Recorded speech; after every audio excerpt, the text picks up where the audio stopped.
Trump confident on India-US trade deal, says path clear for ending tariff tensions. No GST relief for Amul packet milk. Zero tax now applies only to Amul UST packs. Parliament panel seeks tough action on fake news, recommends higher fines, mandatory fact-checking and AI content labels.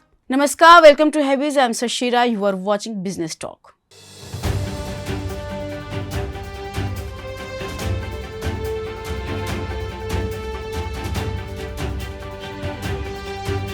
The exchange of warm words between US President Donald Trump and Indian Prime Minister Narendra Modi may project optimism, but the reality beneath these smiles is a hard test of both trade diplomacy and geopolitics. At the heart of this standoff is Washington's decision to slap a 50% tariff on Indian exports, citing high duties imposed by New Delhi and its continued oil purchases from Russia. The move has cost India nearly 85,000 crore rupees in lost trade and injected fresh strain into ties that both sides publicly call special. Trump's approach remains characteristically dual-edged: personal praise for Modi as a very good friend, paired with economic pressure through tariffs. His recent remarks that the US may have lost India and Russia to China underline American anxiety that India's deepening engagement with Moscow and Beijing could weaken Washington's Indo-Pacific strategy. For Modi, the response has been carefully calibrated.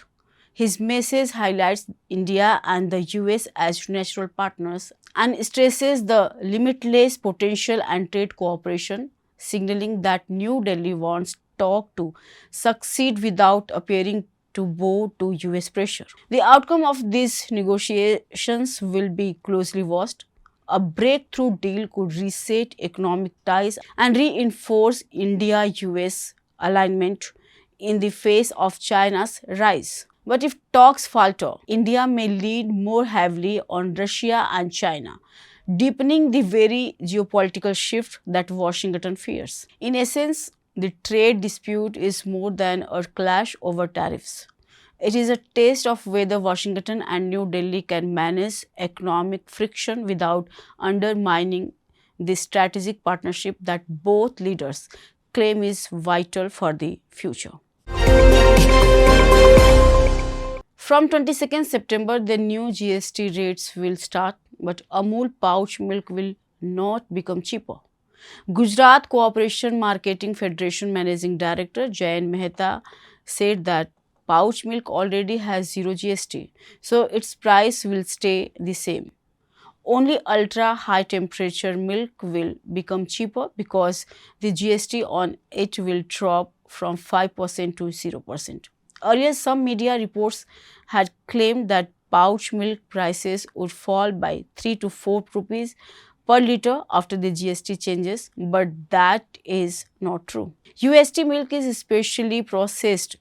It is heated to 135 degrees Celsius for a few seconds, which kills almost all bacteria.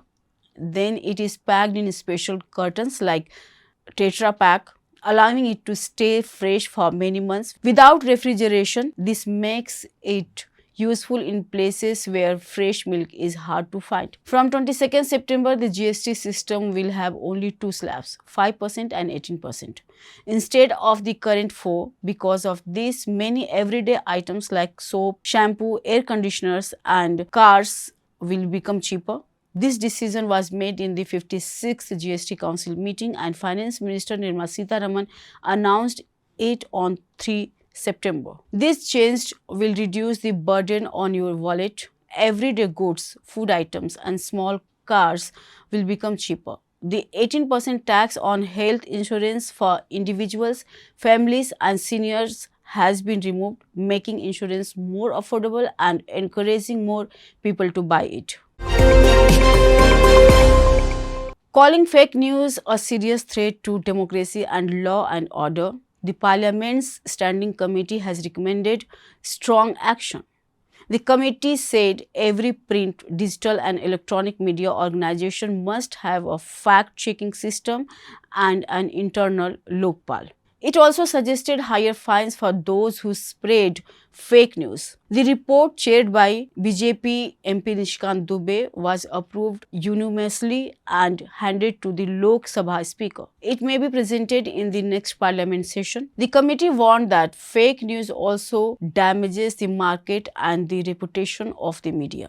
It expressed concern about the exemptions given to digital platforms under Section 79 of the IT Act. Key recommendations include a clear legal definition of fake news and higher penalties, an inter-ministerial task force to tackle cross-border fake news, media literacy to be added to school education. To stop the publication and broadcast of fake news, the committee called for changes in existing laws. It wants clear editorial responsibility for platforms, editors, and content heads, and accountability for owners and publishers in cases of institutional failure. The panel also raised alarm over AI-generated fake content involving women and children. It urged strict punishment and bans in such cases, mandatory labeling of AI-created content, and a possible licensing system to control its use. Thanks for watching. Keep watching HYBIZ. Namaskar.